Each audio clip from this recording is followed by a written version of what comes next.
Hi folks, welcome along to this very special edition of the Rangers Rabble, where I'm delighted to be joined by the author of this wonderful book, In Safe Hands, Rangers Goalkeeping Greats, Alistair Aird. Alistair, thanks for joining us. No problem, Wilf. How you doing? I'm very well, thank you. So we had a wee bit of a technical hitch at the start, but we've got it together now. So before we start, can you tell the viewers and listeners a little bit about your kind of your history in writing? I mean, I've had a quick look, and I've got you as doing 3 Ali McCoy's books early on. Yes. Then Rangers FC in the 80s came out in August 2019. There seemed to be a big hiatus between 2013 and 2019. Yep. I don't know whether I've missed something or No. doing other things.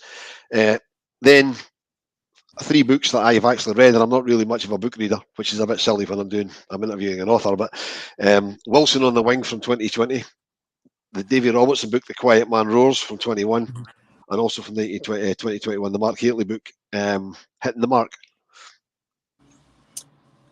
So I started 2008. I've always I'm Rangers diehard. The word obsession is used quite a lot in the house when it comes to me and Rangers.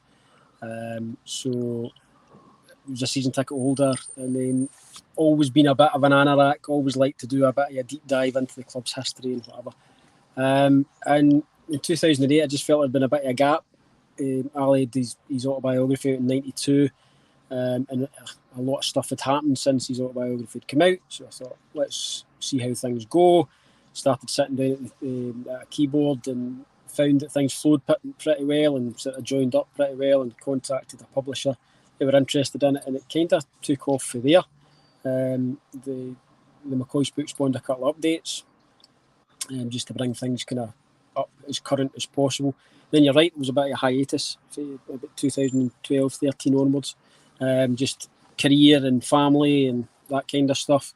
But then again, looked at, I read a book about Liverpool in the 1980s player stories, and thought there's not really done anything similar on Rangers. So contacted a couple of former players through social media, and things sort of snowballed from there. And before I knew it, I had 20 odd people contributing, and that in itself is probably going to give me a platform for the rest of the books that have come after that. So that was key, and then dabbling in the autobiographies with the late great Davy Wilson and David Robertson and Mark, as you mentioned, and then bringing it up to date with In Safe Hands. And again, the In Safe Hands side of things is a football club. We've been blessed with a plethora of outstanding goalkeepers, but it's never really been documented in terms of the history of Rangers goalkeepers. So again, just thought I'd take the opportunity to go back in time and have a wee look at not just necessarily goalkeeping greats as much as the book is biased as goalkeeping greats. Just a look at everyone that had had that opportunity to fill that position, and that kind of brings us up to where we are just now. Yeah, that was the first thing I noticed. I mean, I got the book. The publisher was nice enough to send me, Pitch Publishing, they were nice enough to send me a copy of the book, and I've been reading my way through it. And the first thing I noticed was I'm expecting that goalkeeping greats, it's going to be all about guys I've heard of. It's going to be about, the current guys, like the guys on the cover, the goalie, Alan McGregor, Peter McCloy, guys like Jerry Dawson, maybe Eric Sorensen, guys that I've heard of. And then I started reading the book, and you've covered every single goalkeeper, I think, in the history of Rangers, including guys that only maybe played one game. Yeah, absolutely. Because again, as a supporter, playing one game or 1 minute for me would be utopia. So it would have been remiss of me, I think, for a project like this not to look at every single person that I could that had filled the position in terms of rep. I mean, when you start going back to sort of late 19th century, sort of 1872 to 1900, the records are kind of sketchy at that time, and there are some games that we've played where you've got lineups that are only partially complete. There's no lineups available, so there may well be some goalkeepers out that have played for the club in that era that didn't get mentioned, but I've certainly tried to cover as many as I could that are on record anyway.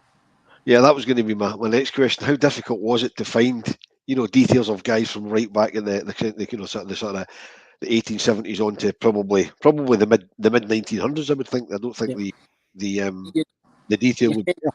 You're kind of reliant on contemporary accounts. So get into like the Glasgow Herald and the Evening Times and seeing if there's anything in there, and some of the early club histories. So the trilogy, the John Allen trilogy, was very, very good because it had managed to go back and cover some detail. And the likes of Herbert Locke and Willie Robb, guys of that ilk. So reliant really on those resources that are out there. But sometimes you find stuff, and I think there's a publication that I referenced the Scottish Referee. So finding some information in there. But yeah, as going that far back, and that was one of the challenges of the project, going that far back and finding some information to build upon and sort of build a story around was a challenge, but managed to find some stuff which was good. Yeah, I mean, for me, although obviously it's ostensibly a book about Rangers goalkeepers, it's actually a kind of a bit of a history book about Rangers as well, because it mentions lots and lots of historical stuff. I mean, stuff that I wasn't aware of, and I like to think I'm a bit of a Rangers fan. I like a bit like yourself. I mean, for example, in May 1905, we had Carol Picarna. The foreign goalkeeper. I didn't have a clue. Didn't have a clue that would sign foreign goalkeepers that far back.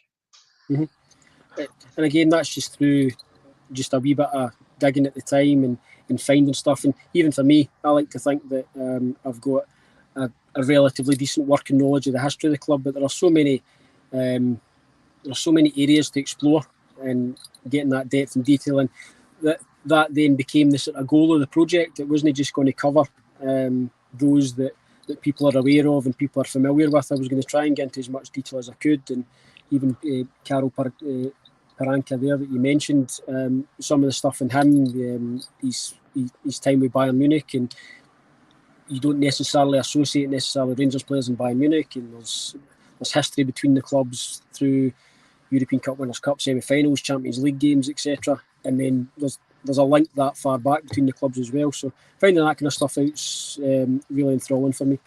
Yeah, that was something else that I found absolutely fascinating. I was surprised to find it in the book. It's not just this goalkeeper played these games and this is the match report and this is what he did. It's where they came from and where they went afterwards, which I find absolutely fascinating. That's a huge part for me, not just a goalkeeper, but any player's journey. They've had a career before they've come to Rangers, and for the most part, they'll have a career after they've come to Rangers as well. So even when it came to, obviously you spoke about the 80s book earlier, I was very, very keen when I spoke to everyone for the 80s book that I got a flavour of their pathway to Rangers, their route to Rangers, and then what they'd done after they left the club. And that's a thread, obviously, when I start to get to like Sir Peter McCloy onwards, when I was fortunate enough to speak to the goalkeepers, that I got that perspective of where were you before you came to Rangers? How did it come about? How did Scott Simon get in touch? How did Willie Waddle get in touch? These kind of things. What was it like working for these people? Not just necessarily, as you say, you played in this game, you had a shutout in this game. What's your memory of the Cup Winners' Cup run when it came to Peter McCloy? It was more kind of getting more of a perspective of what it's like in the inner sanctum. I think every single supporter would like more of a perspective, and that was one of the rationales, or one of the reasons why I wanted to finish it off with the contribution of Colin Stewart, the goalkeeping coach, because he was able to give me an understanding or a perspective of just exactly what a goalkeeper does from Monday to Saturday, or Monday to Sunday, or whatever, when they're at Rangers. So getting those perspectives was huge for me. Yeah, I found that really interesting as well, because I'm interested in the way it works. I was never fortunate enough to be any good at the game. I mean, I would have been a superstar if I had any talent, but I had absolutely no talent. So that kind of stepped him away. But that was something else I was going to touch on as well. The forwards done by current first team manager Michael Beale, who obviously isn't and wasn't a goalkeeper. Yep. So what was the rationale between having him to do the forward and not getting the likes of maybe Colin Stewart, or even get Peter McCloy to do it, or whatever? Couple of things on that. Largely, I would rather have had Peter McCloy or Colin Stewart or Chris Woods making the contribution in terms of their own career, and I felt it would almost be kind of double accounting. But the timing, in terms of April 2023, I thought it was appropriate timing to get Michael Beale involved, because he was looking for a goalkeeper. We knew that Alan McGregor was going to be hanging up his gloves. I think as much as when I spoke to Alan in February of this year, he wasn't 100% certain. I think the scales were tipping towards him quitting. So I wanted to get an idea of what Michael Beale was looking for in a goalkeeper. And I think as much as there's a wee bit of hostility at the moment, given recent results, and there's been question marks over recruitment, I think the one signing that we could say that Michael Beale has got spot on over the summer's Jack Butland. So, as I say, I wanted to get his perspective and what he saw as the attributes he was looking for a Rangers goalkeeper, and it certainly looks as if he's managed to get that in Jack Butland.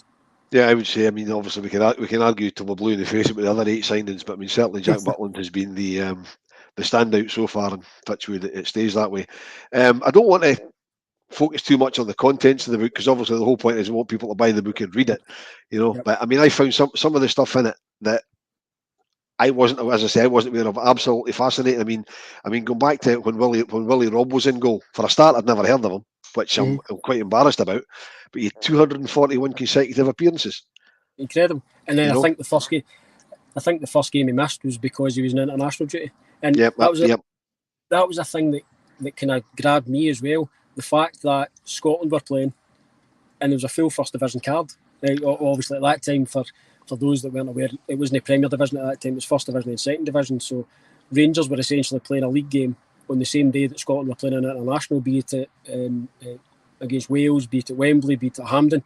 And that was incredible, that you've got a guy who's got such a consistent run in the team and he's no missing out because he's injured or there's anything else, or it's loss of form. He's missing out because he's playing for his country. It's bizarre that kind of fixture scheduling. I mean, obviously things have moved on, the game's completely different, but you can imagine the clamour now if you were to arrange a full Scottish Premiership card on the same day that Scotland were playing. It would be a meltdown. Yeah, you probably could, because there's not that many from the Scottish League actually play for Scotland. But yeah, I mean, I know what you mean. There would be an issue.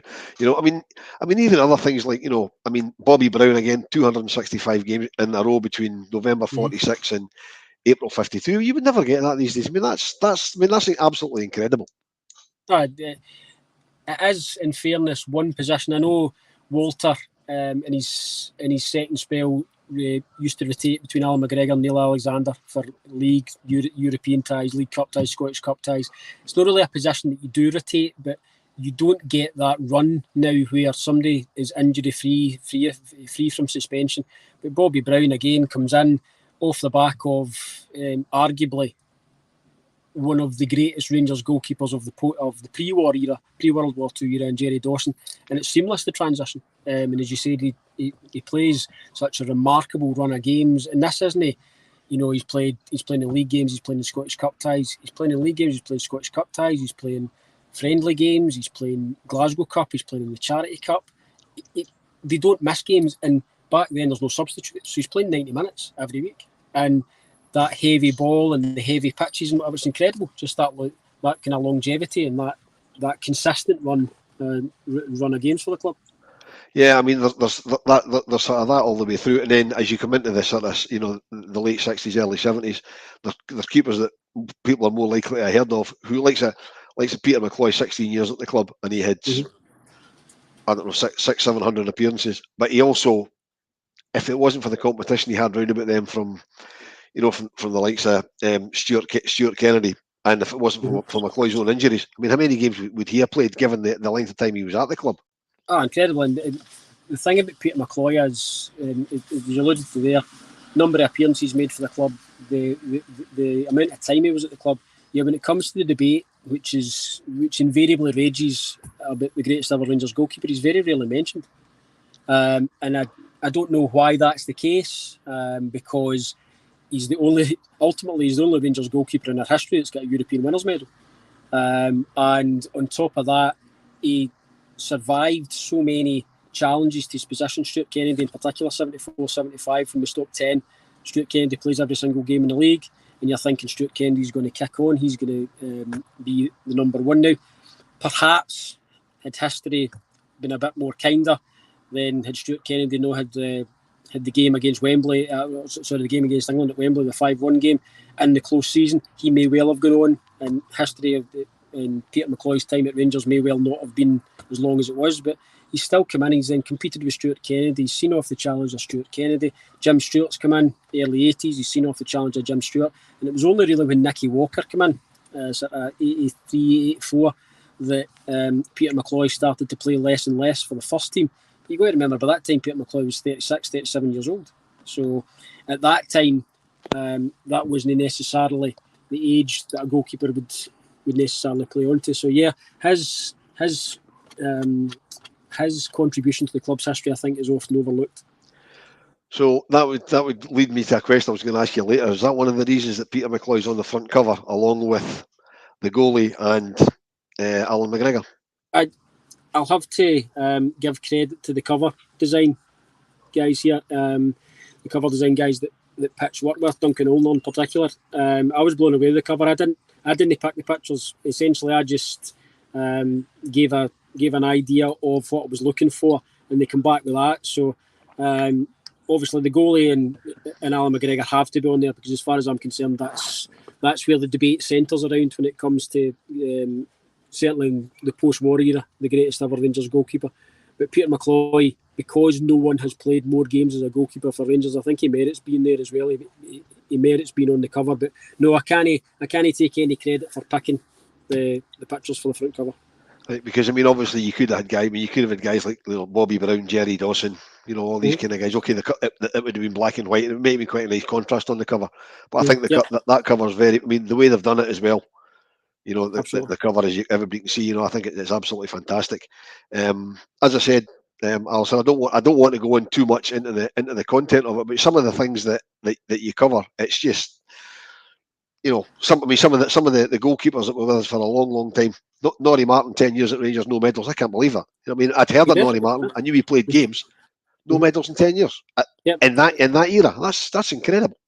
A clutch of reserve team honours he picked up, but plays in a European final. One of only 5 Rangers goalkeepers playing a European final. Yet he doesn't have, or he didn't lift a league championship, didn't lift a Scottish Cup, didn't lift a League Cup. And again, for the amount of time he was at the club, testament, I suppose, at the time to the fact that in the early part of the 1960s, you've got Billy Ritchie and George Niven in the team. Then thereafter, he's competing against Eric Sorensen. And it was only really when Peter McCloy came in, sort of March 1970, that Norrie Martin's time at Rangers was up. But he was always there, he was always dependable, he was always brought in and did a job. But he just, when he eventually did start to make serious inroads into the first team, it was just at the end of that Scott Simon era and that transition into Davy White and Willie Waddell, when Rangers went through that fallow period of 5 years without a trophy. And he was in the team and he was playing relatively regularly at that time, particularly in 68, 69. But we reached a European semi-final in 68, 69, but didn't win any of the domestic trophies. Yeah, the European thing's quite interesting, because I never even realised till I read the book. And if you think about it, it's not as surprising as it seemed to me at the time that in our 5 European finals we've had 5 different goalkeepers. I mean, we've just touched on, we've got goalkeepers playing 200, 300, 400, 500 games, but in the 5 European finals, and 3 of them were relatively close together. We've had 5 completely different goalkeepers. Yeah, I know. And as I say, it's not a position. When it gets to that kind of stage of a European tournament, then you're not necessarily going to be interchanging goalkeepers or changing goalkeepers. But obviously, Alan McGregor, had he not got injured, I think it was April 2008 at Parkhead, he got injured, and that ruled him out of Manchester. He would have kind of taken that start and torn it up, because he would probably have played in Manchester and in Seville. But to have made 5 European finals, as you say, particularly when you look at Fiorentina in 61, Bayern Munich 67, and obviously Moscow Dynamo in 72, to have 3 European finals within an 11-year period, and to play 3 different goalkeepers in those games is quite remarkable. Yeah, as I say, particularly because around about then there was goalkeepers that were with us. I mean, Billy Ritchie was with us 10, 12 years, and he spanned. I mean, he played in 61, if I'm right. I think he played in 61, didn't play in 67.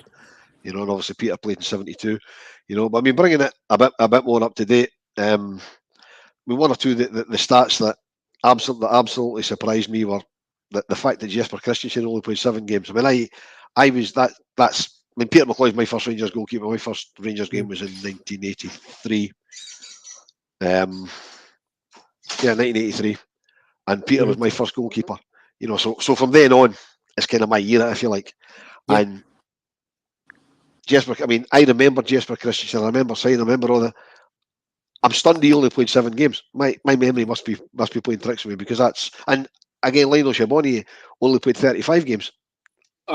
Listen, Lionel, I mean, it's obviously get the opportunity to speak to Lionel, and as you can imagine, someone with a wee bit of an Ayrshire accent, speaking to someone over the phone, and he actually had his brother with him while we were speaking, to help kind of translate and to help kind of relate things. But here's another one. Lionel Shaboni is coming in under a huge amount of pressure, because he's the one that Dick Advocaat has earmarked as the replacement for Andy Gorham.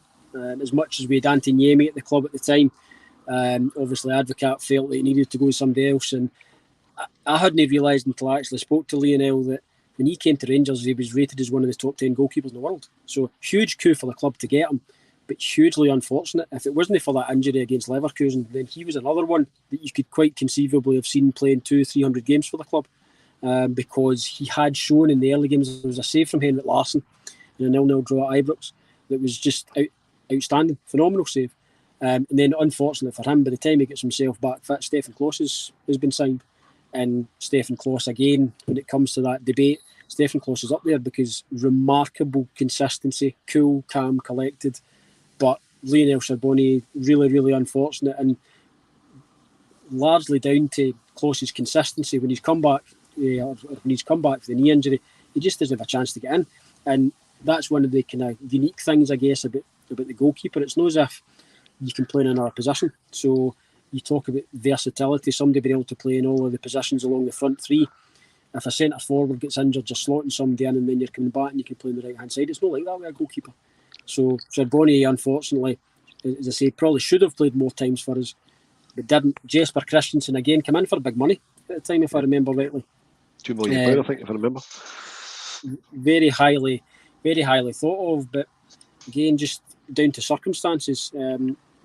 It's back to that old adage of it being a heavy jersey. I think Jesper Christensen came in, played a few Champions League games, if I remember correctly, but didn't really strike you as being a Rangers goalkeeper. I mean, there are a number of attributes that comes out through the book that you need to be a Rangers goalkeeper, and making 1, 2, 3 mistakes is enough at that time for you to go, do you know what, I need to look at somebody else. Defenders can make mistakes, centre forwards can miss chances, but the goalkeeper, particularly at Rangers, if they make 1 or 2 mistakes, 2 vital mistakes, then their position's under threat. And I think certainly with Jesper Christensen that was the case. And just another one again that his time coincided with Stefan Klos, and when Klos was fit he played, and understandably so. Yeah, and on that subject, Lionel Letizia 8 appearances, but because of the mistakes, obviously that's down to his 8 appearances. I think if you're looking at one player that can sum up the Paul Le Guen era, then it's Lionel Letizia, because obviously Le Guen brings him in. Having dug through sort of newspapers at the time, there was rumours of Fabien Barthez coming in when Le Guen took over, but obviously he'd taken on he'd taken a shot at Letizia. Letizia looked as if he had a very good pedigree, but he came in, I think it was a game against Dunfermline, dropped a cross against Dunfermline, then he had a spell out injured. McGregor comes in, plays really well, and as soon as Letizia's fit, McGregor gets dropped, and then we played Inverness Cali at home in Letizia's comeback match, and he made a mistake in that one as well, which those errors at that time, particularly when we've gone a couple of years without winning the league, and there's this whole expectation around about Le Guen when he came in, there was no way, particularly when McGregor had come in and played so well, that he was going to recover for that. And I think Walter came in the January, and Letizia was out the door fairly quickly after that. Yeah, particularly because Letizia was definitely Le Guen's man without any question. But going back to what you said when you were talking about Jesper Christensen, when you say that the goalkeeper, it is a unique position. They don't play, that's all you play. If you rewind to the start of the book, it was noticeable for me that in the late 1800s, early 1900s, there were several goalkeepers that also played outfielding games that you highlighted. Which again, I know the game wasn't as professional then, But I was amazed at that. It's like you would do playing with your mates. Yeah, the kind of bizarre thing was, obviously back in that era, I mean, we didn't have league football in Scotland until 1890. But even once league football came in, it was all about Scottish Cup. So what I found quite remarkable was there was guys like George Gillespie, and George Gillespie would play. I think he did some games at left back, but he would look through and he would play every Scottish Cup tie as goalkeeper. And then you look at some of the other games he played, and he didn't necessarily play as a goalkeeper; he played as an outfield player in the same season, which was phenomenal. When you can only imagine now, sort of going, as I say, Jack Butland and Robbie McCrory and saying, look, we're a bit short on the right hand side of the attack, so we're putting you on. But it just doesn't happen. But there wasn't that same sort of. The goalkeeping position was obviously still evolving at that time, but the fact that you've got players that were willing to do it, and I think I alluded to it in the introduction to the book, it's never been a glamorous position, so you can probably understand at that time that you had players that gave it a wee shot and then thought, no, I don't fancy this, and you said it yourself, Wilf, it's like playing with your mates. You have a turn in goals and then play at the field, and then you can rotate that way. But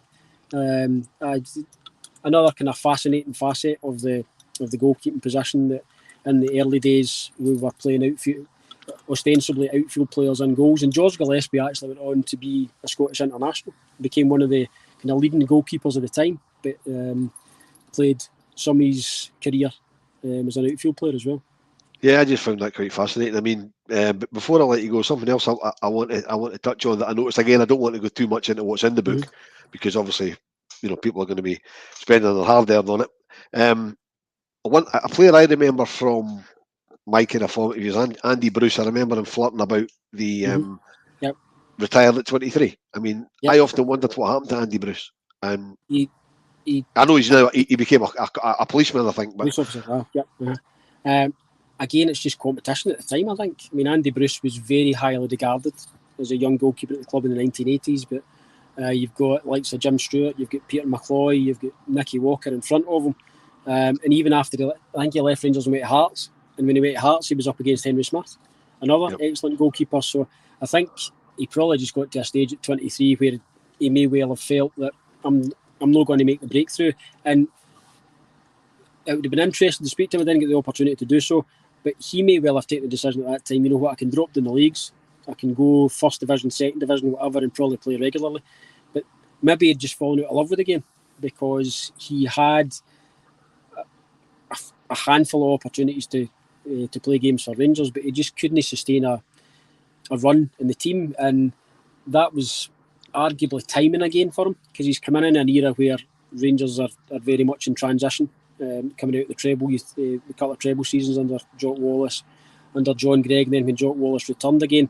So at that time, he would probably be a busier Rangers goalkeeper than what you would expect a Rangers goalkeeper to be, and probably giving him the opportunity to get a run of games was something that neither John Gregg nor Jock Wallace could afford to do because they needed to rely on experience. And unfortunately for Andy Bruce, Rangers at that time had experienced goalkeepers to call upon. Yeah, they did. And so, I mean, as I say, everybody that's kind of watching and listening to this, if you get any interest at all in goalkeeping, if you get any interest at all in Rangers history, this is a book to get your hands on because it's not just a story of, as I say, goalkeeping stats. I mean, I was pleasantly surprised with the content of it. I knew it was going to be good because I've read some of Alistair's books previously, and I'm not just saying that because he's sitting talking to me. But it goes really in depth. But before I go, I've got a couple of questions for you. Okay. First of all, I noticed from the book, and I've got it written down here in very, very big writing, Andrew Lewis Gorham, Rangers' greatest ever goalkeeper. So that's obviously your opinion. An opinion I happen to share, I have to say. I know there is a lot of debate about whether Alan McGregor eclipses that. I mean, I've heard it said, and I think I probably agree with it, that for service to the club, McGregor's probably Rangers' greatest goalkeeper. However, for actual ability, personally, I think it's Andy Gorham because for me in 1992-93, Andy Gorham for a 6-month period, best goalkeeper in the world. That's what I was going to say. That's the one thing that separates the two of them for me. Debates like this are very subjective because again, the opportunity to speak to or get contemporary accounts like Jerry Dawson, you mentioned Willie Robb as well. very, very difficult to do that. But we can only really deal with the information we've got. I think you look at McGregor, second spell in particular. I mean, I think he was a world class goalkeeper in his first spell. But when you see what he actually did when he returned to the club, when you actually look at his European appearances, 109 European appearances, I think about over 60% of them came in his second spell. And you look at the saves he makes on the run to Seville. He makes the save against Sparta Prague at home, which then makes the game in Lyon more decisive than, right, okay, we can go there and we can rotate. The save for Alexander Katai, the penalty kick, the Red Star Belgrade game, phenomenal. But the one thing that separates the two of them, both world-class goalkeepers, but I certainly don't remember during first spell or second spell Alan McGregor, and I think he's a fantastic goalkeeper. I was very, very privileged to get the opportunity to speak to Alan, and he was very, very open and honest with me, which I thought was great. But I don't recall any time Alan McGregor being classed as either the best goalkeeper in the world or among the best goalkeepers in the world. And Gorham, you mentioned 92, 93. Gorham, for the first couple of seasons, before the knee injuries started to kind of curtail his appearances a wee bit, Gorham was up there, world class. 1-on-1. Again, we're unfortunate that in that era they didn't keep stats. It would be really, really interesting to compile some stats on Gorham's record 1-on-1 with a striker, because I would reckon 7, 8, 9 times out of 10 Gorham came out on top because he knew just exactly how to psych the striker out. Incredible reflexes. Some of the, you mentioned 92, 93, was a game up at Pittodrie. We were kind of nip and tuck with Aberdeen. Mark Haley scored a header, but Gorham was head and shoulders above everybody else that night. Everything Aberdeen threw at him, he repelled, and he repelled in such a manner that it just elevated his status. So yeah, Gorham for me, but it's close. Gorham for me, but even like Sir Chris Wood's merit coming into the debate, huge part of the Graham Souness revolution. Stefan Klos, again, for the amount of games he played for the club and the amount of success he had at the club. But Gorham just edges ahead of McGregor for me. Yeah, I'm the same. I mean, as you say, it's all kind of age dependent because you can't go back. I mean, you can't really compare players of the modern era, if you like, to even play a post-war, pre-war, because you don't. It's a completely different game. You know, I mean, Jerry Dawson played a different game to Andy Gorham. Football was totally different when Willie Robb was playing as opposed to now. But I agree with you for everything you said. I mean, there's something else that I always remember about Gorham as well. He always liked to wear a white strip. And I remember I was lucky enough to speak to Andy on several occasions. And somebody mentioned him once that, you know, the all white strip, because he wasn't the most svelte looking player, so it didn't really do him any favours. And he said, no, but it just made me look absolutely enormous when strikers would come out. And as you say, you know, 1-on-1, he must have looked absolutely enormous coming out in that all white strip. Correct. It's a debate that will continue, and we are fortunate to be able to have that debate because, again, through the project and through the production of the book, there haven't been that many goalkeepers in Rangers history that you could put in the clanger category, you could put into the kind of nightmare, sitting on the edge of your seat nervous category. We always seem to recruit very, very well when it comes to goalkeepers, but God rest him, Andy Gorham just shades it for me. Yeah, absolutely. So finally, Alistair, let you get on with your day. What's your favourite ever Rangers save then that you've seen? You know, the one that for you sticks out to me. You've referenced Griggsy and Prague and all these sort of saves. Have you got one that you think that's your number one save that you've seen? The obvious one's the Van Hooijdonk save, Gorham, in the 3-each game. Just incredible. Again, just to make himself so big, throw himself in front of Van Hooijdonk. Van Hooijdonk must think he must have been celebrating just as he's hitting it, but Gorham pulls off a phenomenal save. So that one's probably up there. I still think McGregor's save in Prague was incredible, but probably doesn't get the same coverage because we didn't necessarily win through the tie.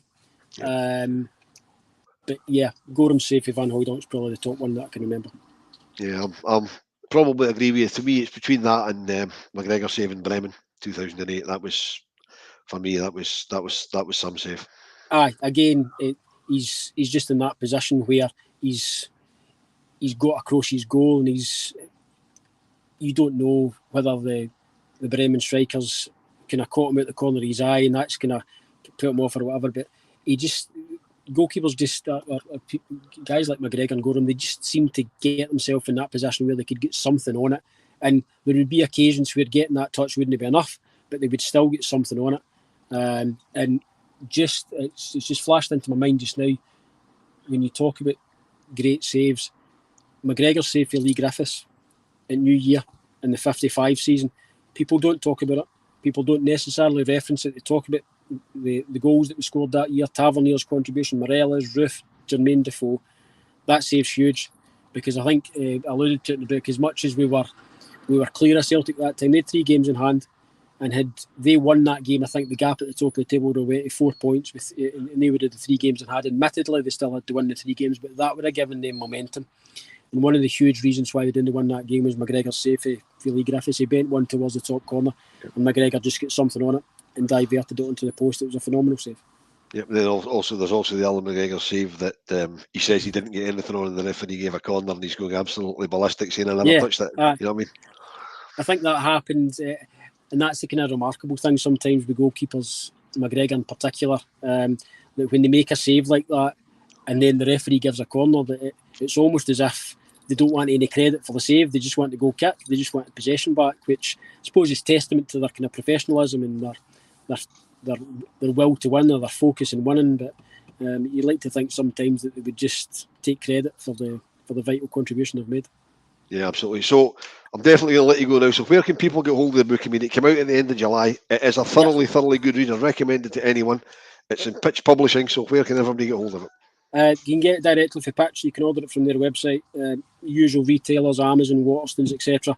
But keep an eye on my Facebook page. I've got my own Facebook page, and I've also got one called Aird Books. I'm hoping to try and line up some events and some signing sessions at some point over the next few months. So you can contact me through that, and you can keep your eye on that to see if there's going to be any events coming up soon as well. All right. Fantastic. And finally, is there another book in the offing? What have you got? Like, what's next? There's some ideas, and there's some opportunities in the pipeline, but nothing concrete at the moment. So I'm going to. I'm doing some fan media stuff with Follow. I'm doing some stuff for the Rangers archives, so that's keeping me busy at the moment. But never say never. And as I say, there are some opportunities out there that I might turn my head to at some point over the next few weeks and months. Good stuff, Alistair. Thanks very much indeed for your time. Pleasure to speak to you, and all the best for the book. Cheers. Take care. Thanks for that. Cheers,